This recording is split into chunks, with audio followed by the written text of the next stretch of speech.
కానీ మనంతో ఆ భగవంతుడు మనకిచ్చాడు. సో, ఈ bone health and joint pains topic గురించి మనం చూద్దాము. Bone health. సో, ఎముకలు లేని శరీరాన్ని ఊహించలేము. ఎందుకంటే మనం ఎముకలు లేకుండా మనం ఎక్కడికి కదలలేము. మనం ఏమి చేయలేము. నెక్స్టు శరీర నిర్మాణం మొత్తం ఎముకలపై ఆధారపడి ఉంటుందనమాట. సో, మనం ఏ పార్ట్ తీసుకున్న ఏది మూవ్‌మెంట్ ఉండాలన్నా సరే మనకి ఖచ్చితంగా ఆ ఎముకల మీదే మనకి ఆధారపడి ఉంటుందనమాట. మనం తేలిగ్గా కదలడానికి, చురుగ్గా ఉండడానికి ఎముకలు బలంగా ఉండడం ఎంతైనా అవసరం. సో, మనకి ఎముకలు స్ట్రాంగ్‌గా ఉన్నప్పుడు అంటే మనకి బిల్డింగ్ పిల్లర్స్ అనేవి ఎంత స్ట్రాంగ్‌గా ఉంటాయో, మనకి ఎముకలు అంత బలంగా ఉన్నప్పుడు మాత్రమే మనం మూవ్‌మెంట్స్ అనేవి కరెక్ట్‌గా ఉంటాయన్నమాట. నెక్స్ట్ ఎముక గట్టిగా ఉండాలంటే అందులో ఉండాల్సిన పదార్థాలు. మన ఎముకలు స్ట్రాంగ్‌గా ఉండాలంటే ప్రతి ఒక్కరికి తెలుసండి మనకి ఇందులో ఉండాల్సినవి ఖనిజ లవణాలు ఏంటంటే మనకి కాల్షియం అనేది కంపల్సరీ కావాలన్నమాట. నెక్స్ట్ వీటిని కూరి కూరి నిండి ఉన్నట్లుగా ఉండాలి. ఇప్పుడు చూడండి మనకి బిల్డింగ్ కట్టినప్పుడు పిల్లర్స్‌ని మనం ఫార్మ్ చేస్తాం. అంటే దాన్ని మనం కన్‌స్ట్రక్ట్ చేసినప్పుడు ఆ పిల్లర్‌లో మనం కాంక్రీట్ వేసేటప్పుడు వాళ్ళు కర్రతో వాటిని లోపలికి కూరుతా ఉంటారనమాట. అంటే ఏంటి? ఆ పిల్లర్ స్ట్రాంగ్‌గా ఉండాలి కాబట్టి. సో, అలాగే మన ఎముకలో కూడా కావాల్సిన ఖనిజాలనేవి కూరి కూరి ఉన్నట్లుగా ఉంటేనే ఆ ఎముక అనేది చాలా స్ట్రాంగ్‌గా ఉంటుంది.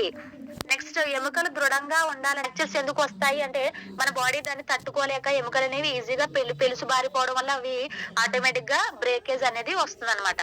ఇప్పుడు జాయింట్ పెయిన్స్ ఈ ఎముకల కలయిక దగ్గర ఉండేది మనకి జాయింట్స్. సో, మనం తీసుకున్నట్లయితే మోచేయి, నెక్స్ట్ మోకాళ్ళ దగ్గర, నెక్స్ట్ బ్యాక్ ఇవన్నీ కూడా మనకి తెలుసు బాడీలో జాయింట్స్ అనేవి ఎక్కడుంటాయని.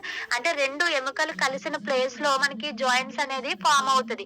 ఈ జాయింట్ పెయిన్స్ అనేవి ఎందుకొస్తాయి అంటే, మనకి కావాల్సిన ఈ కాల్షియం అంటే మనకు కావాల్సిన ఖనిజ లవణాలు గాని, ఇందులో ఉన్న సమతుల్య ఆహారం లేనప్పుడు మనకి జాయింట్ పెయిన్స్ అనేవి వస్తూ ఉంటాయన్నమాట. అంటే ఈ జాయింట్ అంటే ఏంటి మనకి రెండిటిని కలిపే ప్లేస్.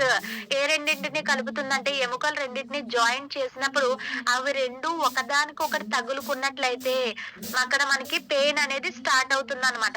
సో, అలా మనకి తగలకుండా ఉండటానికి ఎలాంటి పదార్థం అనేది వాటి మధ్య ఉండాలి? ఎలాంటి మనకి సప్లిమెంట్ యూజ్ అవుతుంది అనేది ఇప్పుడు చూద్దాం.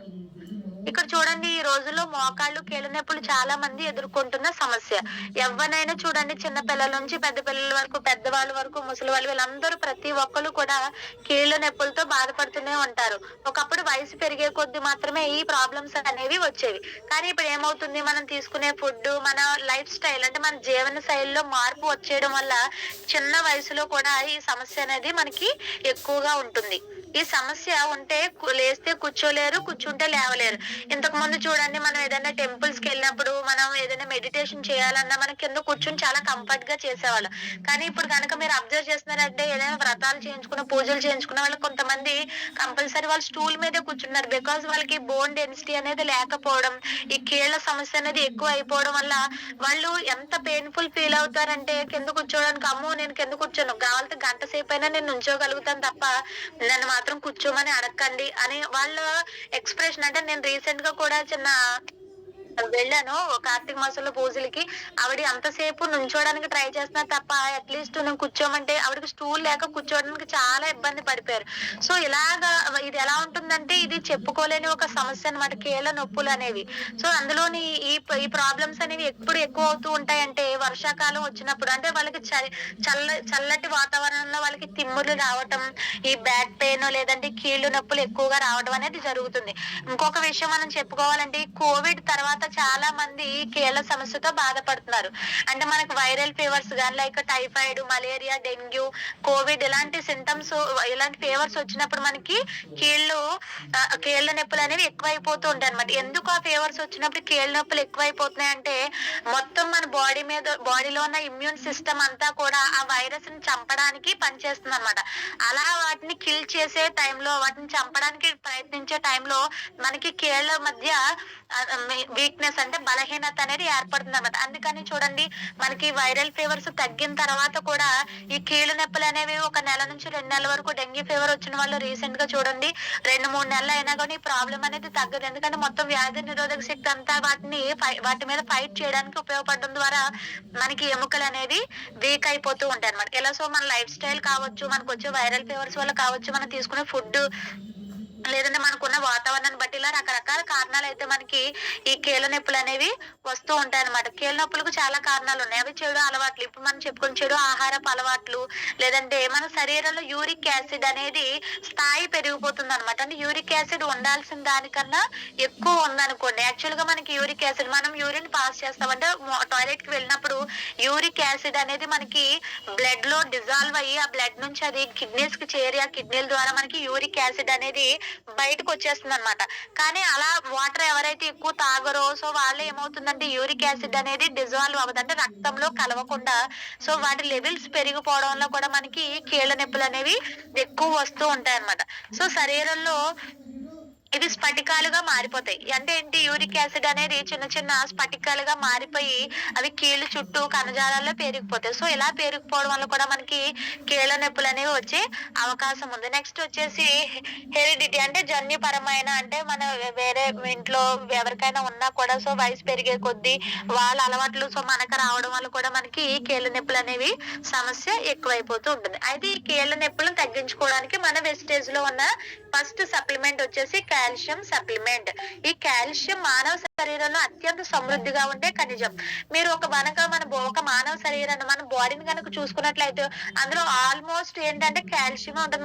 మన బాడీ అంతా ఏముంటుందండి, బోన్సే కదా. సో వీటిలో మనకి కాల్షియం అనేది ఎక్కువగా ఉంటుంది అన్నమాట. ఈ కాల్షియం అనేది కావాల్సినంత ఉన్నప్పుడు ఇవి బలమైన ఎముకలకు మరియు దంతాల అభివృద్ధికి చాలా ఉపయోగపడుతుంది అనమాట.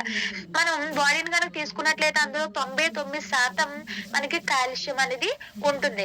మిగతా 1% ఏమవుతుందంటే రక్త ప్రవాహంలో ఉంటుంది. అంటే రక్తంలో ప్రవహిస్తూ ఉంటుంది అనమాట.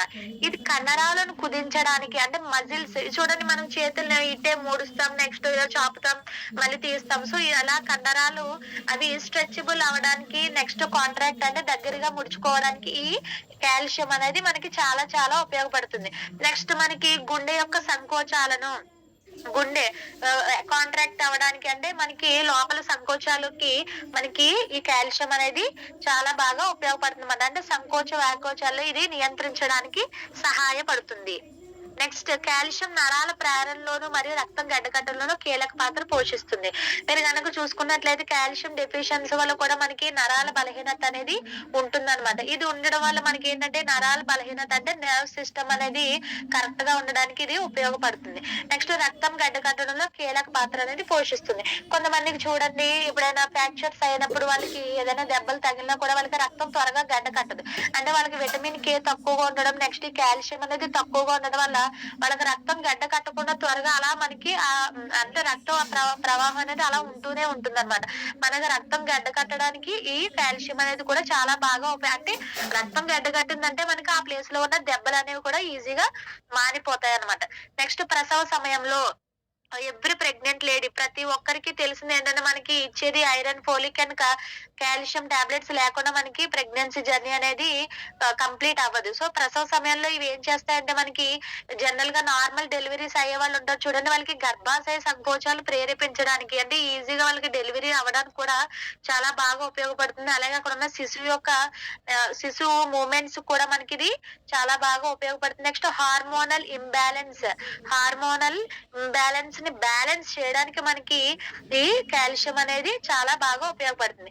నెక్స్ట్ ఇప్పుడు మనం తీసుకునే కాల్షియం అనేది ఎక్కడ అరుగుతుందండి, మనకి చిన్న ప్రేగు ఉంది, పెద్ద ప్రేగు ఉంది. ఈ చిన్న ప్రేగులో ఇది బాడీకి అబ్జార్బ్ అవుతుంది అంటే శోషించబడుతుంది.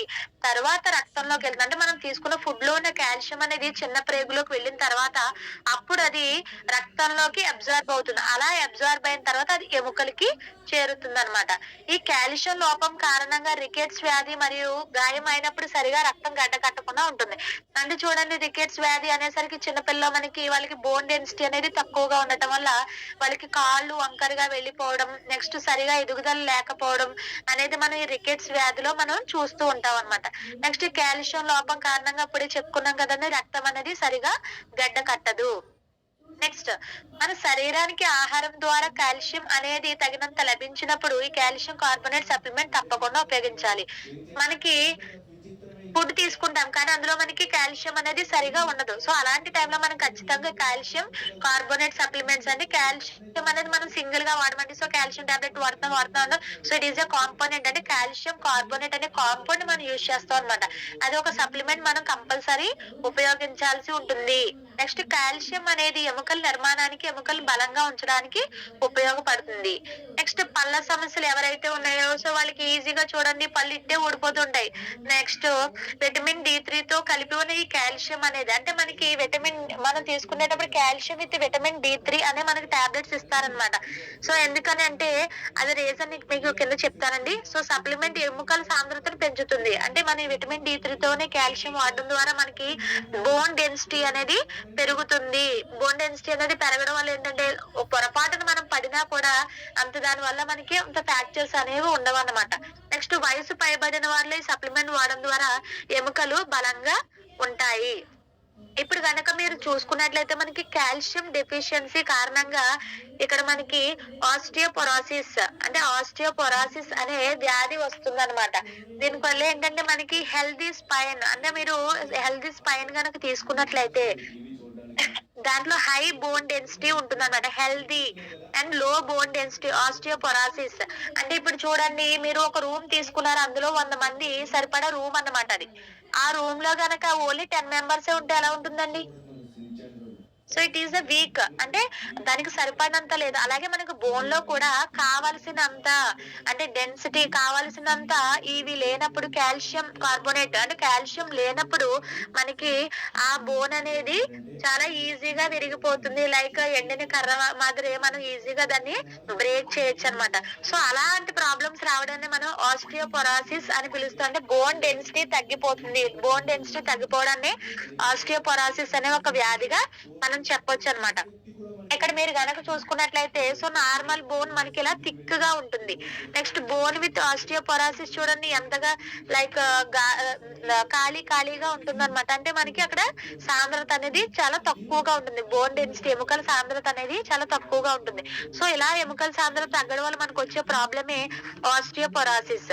ఇక్కడ కాల్షియం కార్బోనేట్ అనేది ఆస్టియోపొరాసిస్ నుండి వచ్చే ప్రమాదాన్ని తగ్గిస్తుంది. అంటే ఇప్పుడు మన వెస్టేజ్ లో ఉన్న కాల్షియం సప్లిమెంట్ యూజ్ చేయడం ద్వారా మనకి ఇక్కడ ఆస్టియోపొరాసిస్ అనే వ్యాధి నుంచి మనం తప్పించుకోవచ్చు. ఎందుకనంటే మనకి దీని ద్వారా మనకి కాల్షియం కార్బోనేట్ ఇంక్రీజ్ అయ్యి మనకి బోన్ డెన్సిటీ అనేది పెరుగుతుంది.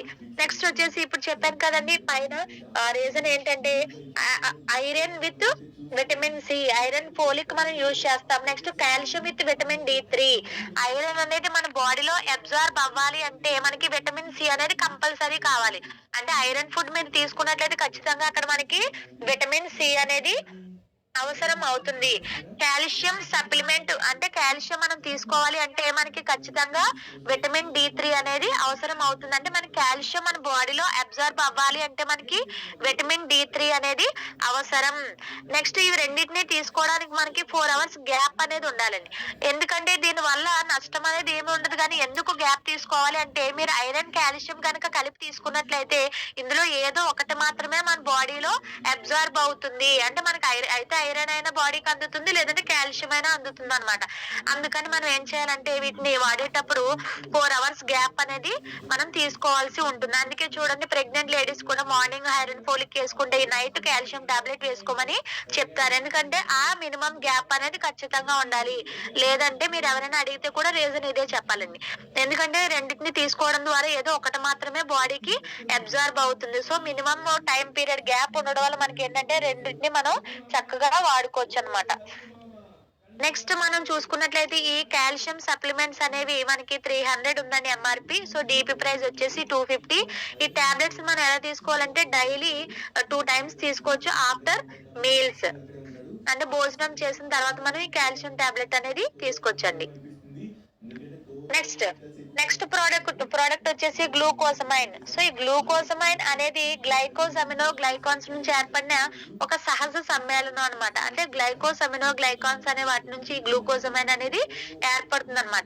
ఇది ఆరోగ్యకరమైన మృదులాస్థి మరియు సైనోవియల్ ద్రవం ఉంటుంది. ఈ మృదులాస్థి అంటే ఏం లేదంటే 2 ఎముకల కలయిక అంటే జాయింట్ దగ్గర ఉండే ఇది ఒక పదార్థం అన్నమాట. నెక్స్ట్ సైనోవియల్ ద్రవం అంటే జిగురు లాంటి పదార్థాన్ని మనం సైనోవియల్ ద్రవం అని పిలుస్తాం. చూడండి చాలా మంది మంది హాస్పిటల్ కి వెళ్ళినప్పుడు జాయింట్ పెయిన్స్ అనే వాళ్ళకి మీకు జిగురు లేదండి, జిగురు లేదు అని అంటూ ఉంటారు. ఆ జిగురు లేపడం అంటే ఏంటంటే మనకి సైనోవియల్ ద్రవం అనేది చాలా తక్కువగా ఉండడం వల్ల ఆ ఒక ఎముక ఒకదానికొకటి రాసుకుపోతుంది అనమాట. ఇప్పుడు ఈ రెండు టూ బోన్స్ గనక మనం చూసుకున్నట్లయితే అవి రెండు రాపిడికి గురి అవ్వకుండా మనకి ఫ్లూయిడ్ అనేది ఒక జిగురు లాంటి పదార్థం. మనకి చూడండి, ఇప్పుడు బైక్ లో మనం లూబ్రికెంట్స్ యూజ్ చేస్తూ ఉంటాం. అంటే ఒక పార్ట్ ఇంకొక పార్ట్ కి తగలకుండా మనం వాటిని ఆయిల్స్ గాని గ్రీస్ గాని యూజ్ చేసి మనం వాటిని స్మూత్ గా వెళ్ళేలా చేస్తాం.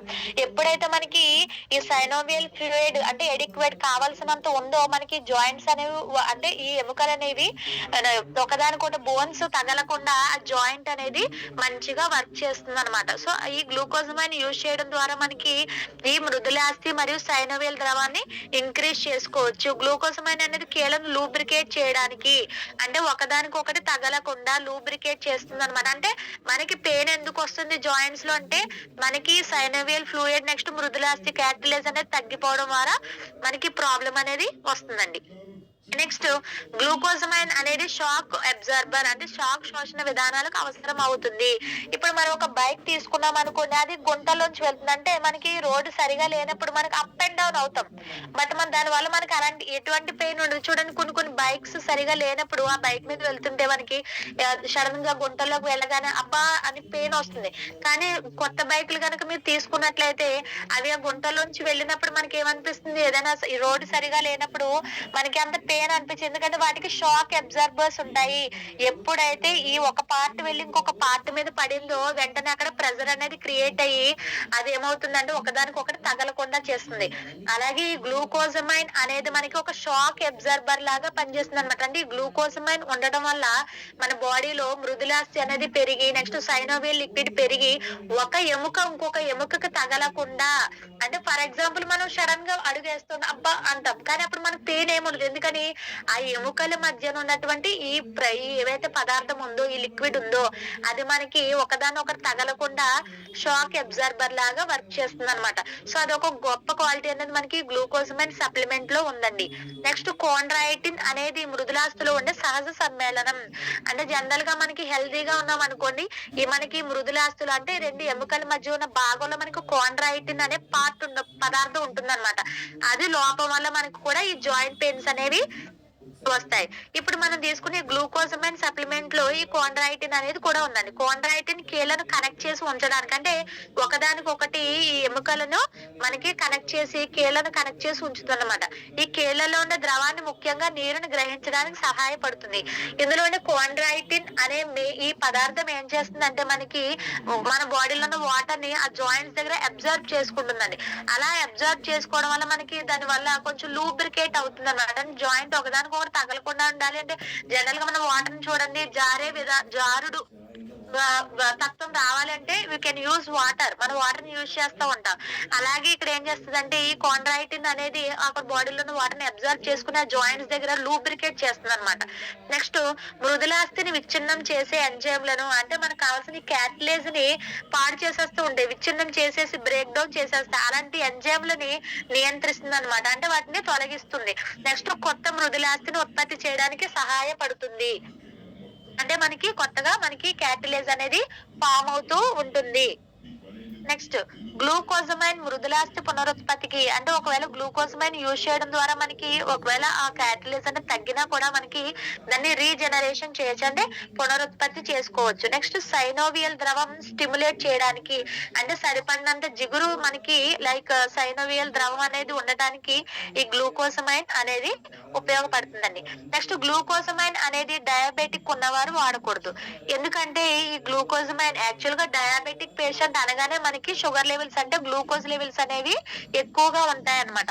అలాంటిది గ్లూకోజమైన్ యూజ్ చేయడం ద్వారా దీనికి ఉన్న తత్వం వల్ల మనకి ఇక్కడ చక్కెర స్థాయిలు అనేవి ఇంకా ఎక్కువ, అంటే మనకి గ్లూకోజ్ స్థాయిలు అనేవి ఇంకా ఎక్కువ అవడం జరుగుతుంది. అందుకే ఈ గ్లూకోజమైన్ అనేది డయాబెటిక్ అంటే షుగర్ వ్యాధి ఉన్న వాళ్ళు ఈ గ్లూకోజమైన్ అనేది వాడకూడదండి. సో ఈ గ్లూకోజమైన్ వచ్చేసి 2 tablets ట్వైస్ డైలీ, అంటే 2 tablets మనం యూజ్ చేయొచ్చు. అంటే భోజనం చేసిన తర్వాత మనం లైక్ మార్నింగ్ ఆఫ్టర్నూన్ నైట్ అలా మనం 2 times కింద దీన్ని యూజ్ చేయొచ్చు అనమాట. సో దీని ఎంఆర్పి వచ్చేసి 950 రూపాయలు అండి. డిపి ప్రైస్ వచ్చేసి 810 రూపాయలు. నెక్స్ట్ గనుక చూసుకున్నట్లయితే థర్డ్ సప్లిమెంట్ వచ్చేసి కొల్లాజెన్. సో కొల్లాజెన్ అనేది కీళ్ళలో ఉండే ఒక ప్రోటీన్ అన్నమాట ఇది. అంటే మన కీళ్ళలో ఈ కొల్లాజెన్ అనేది ఉండడం వల్ల మనకి జాయింట్ పెయిన్స్ అనేవి రావు. ఎప్పుడైతే కొల్లాజెన్ లోపం వస్తుందో మనకి ఈ జాయింట్ పెయిన్స్ అనేవి సివియారిటీ పెరుగుతూ ఉంటుందన్నమాట. కొల్లాజెన్ మన శరీరంను దృఢంగా మరియు ఫ్లెక్సిబుల్ గా ఉంచుతుంది. అంటే కొల్లాజెన్ యూజ్ చేయడం వల్ల మనకి ఏంటంటే బాడీ లైక్ ఎముకలు అనేవి చాలా స్ట్రాంగ్ గా ఉంటాయి. నెక్స్ట్ ఫ్లెక్సిబుల్ గా, అంటే మనం ఎలాంటి మూమెంట్ అయినా కూర్చున్నా సడన్ గా లేవచ్చు, లేవచ్చిన కూర్చోవచ్చు. సో ఎలాంటి మూమెంట్స్ అయినా కూడా మనకి చేయడానికి మనం సరిగా కదలలేకపోతున్నాం అంటే దీనికి కొలాజన్ లోపం అని కూడా మనం చెప్పుకోవచ్చండి. వయసు పెరిగే కొద్దీ కొలాజన్ లోపం కారణంగా చర్మంపై ముడతలు పడతాయి. అంటే ఓన్లీ కీళ్ళ వ్యాధులే కాకుండా ఈ కొలాజన్ తగ్గడం వల్ల మనకి చర్మంపై ముడతలు అనేవి పడుతూ ఉంటాయి అన్నమాట. నెక్స్ట్ కీళ్లు బలహీన పడుతూ ఉంటాయి. ఈ కొలాజన్ కారణంగానే తక్కువ వయసు వారు కూడా కొంచెం ఎక్కువ వయసులా కనిపించడానికి కూడా రీజన్ అన్నమాట. నెక్స్ట్ కీళ్ళలో ఉండే మృదులాస్థి తగ్గిపోవడం జరుగుతుంది. ఈ కొలాజన్ లోపం కారణంగా మనకి క్యాటిలిజ్ అంటే మృదులాస్థి, ఈ జాయింట్స్ మధ్యలో ఉన్నటువంటి ఆ మృదులాస్థి అనేది తగ్గిపోతూ ఉంటుంది. నెక్స్ట్ కొలాజన్ సప్లిమెంట్ లో ఉండే మన కొలాజన్ సప్లిమెంట్ కనుక మనం తీసుకున్నట్లయితే అందులో మనకి రోజ్ హిప్ ఎక్స్ట్రాక్ట్ మరియు విటమిన్ సి అనేది ఉంటుందన్నమాట. సో ఇది ఏం చేస్తుంది అంటే మన బాడీలో కావాల్సినంత కొలాజన్ స్థాయిని పెంచి ఆరోగ్యకరమైన కణాల ఉత్పత్తికి ఉపయోగపడుతూ ఉంటుంది. అంటే మనకి హెల్దీ టిష్యూస్ ఫామ్ అవటానికి ఈ అంటే పాత కణాలు అంటే అన్హెల్దీ టిష్యూస్ అనేవి విచ్ఛిన్నం అయిపోయి మనకి హెల్దీ టిష్యూస్ అనేవి ఫామ్ అవడానికి ఈ కొలాజన్ అనేది బాగా ఉపయోగపడుతుందండి. నెక్స్ట్ ఇది మనకి కీళ్ళను రిపేర్ చేస్తూ ఉంటుంది అనమాట. అంటే మనకి మృదులాస్థి లేదంటే ఈ సైనోవియల్ ద్రవం అనేది తగ్గినప్పుడు ఈ కొలాజన్ ఉండడం వల్ల మనకి కీళ్ళు అనేవి రిపేర్ చేయబడి జాయింట్స్ అనేవి చాలా బాగా పనిచేస్తాయి అనమాట. నెక్స్ట్ కీళ్ళ వాపుకు గురి కాకుండా చేస్తుంది. నెక్స్ట్ మనకి జాయింట్ పెయిన్స్ అనేసరికి చాలా మందికి వాపు వస్తూ ఉంటుంది. అంటే పెయిన్ఫుల్ గా ఉండడమే కాకుండా వాళ్ళకి వాపు అనేది కూడా చూడడం జరుగుతుంది అనమాట. సో అలాంటి కండిషన్స్ కూడా ఇది మనకి కొలాజన్ అనేది తగ్గిస్తుంది. నెక్స్ట్ ఆస్ట్రియో ఆర్థరైటిస్ వచ్చే ప్రమాదాన్ని తగ్గిస్తుంది. ఆస్ట్రియో ఆర్థరైటిస్ అంటే ఏం లేదండి, మనకి వయసు పెరిగే కొద్దీ కూడా కీళ్ళ నొప్పులు అనేవి వస్తూ ఉంటాయి అనమాట. అవి ఎందుకు వస్తాయి అంటే మన బాడీలో ఉన్నటువంటి నార్మల్ జాయింట్ కనుక తీసుకున్నట్లయితే ఇలా ఉందండి. సో ఈ bone, next joint capsule, synovial membrane, so next synovial fluid, cartilage. అంటే ఈ సైనోవియల్ ద్రవం అనేది తగ్గిపోతూ ఉంటుంది. అంటే జిగురు వంటి పదార్థం తగ్గిపోవడం. సో అలా తగ్గిపోతూ ఉండి ఈ బోన్స్ అనేవి ఏం చేస్తాయంటే ఒకదానికొకటి దగ్గరగా వచ్చేస్తాయండి. సో ఇలా చూసారు కదండి, ఇందులో ఆస్టియో ఆర్థరైటిస్, ఆస్టియోఫైట్ అంటే మనకి ఆ రెడ్ అనేది ఏంటంటే ఇట్స్ షోయింగ్ దట్ పెయిన్. అంటే మనకి ఆ రెడ్ కలర్ లో ఉన్నది ఏం చేస్తుందంటే మనకి పెయిన్ఫుల్ గా ఉంటుందని చెప్పడానికి ఆ రెడ్ సింబల్ అనమాట. సో తిన్నది క్యాటిలేజ్. సో క్యాటిలేజ్ అనేది ఇక్కడ చూసారు కదండి, బ్లూ కలర్ అనేది మనకి ఎలా ఉంది. సో అంటే ఎడిక్వేట్ కావాల్సినంత మనకి క్యాటిలేజ్ ఉంది కాబట్టి మనకి నార్మల్ జాయింట్ అలా వర్క్ చేస్తుంది. అంటే ఒకదాని మీద ఒకటి టచ్ అవ్వకుండా జస్ట్ దాని మీద జారుడు గుణం అనేది ఉంటుందన్నమాట.